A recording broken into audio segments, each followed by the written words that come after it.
So hello guys, welcome back to the new video of Tech Yorker. In this video, I will guide you with how you can reset home screen layout on iPhone. So first of all, open the settings app on your iPhone.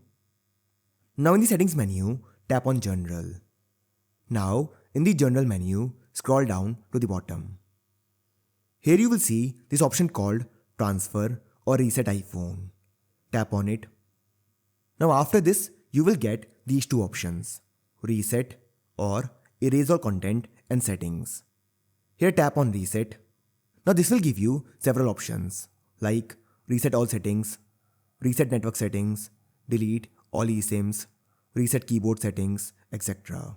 From all these options, tap on reset home screen layout and then tap on reset home screen. Now once you do this, this will reset home screen to the default iPhone layout. So this is how you can reset home screen layout on iPhone. So I hope you find this video useful. And if you do, then don't forget to like this video and subscribe our channel.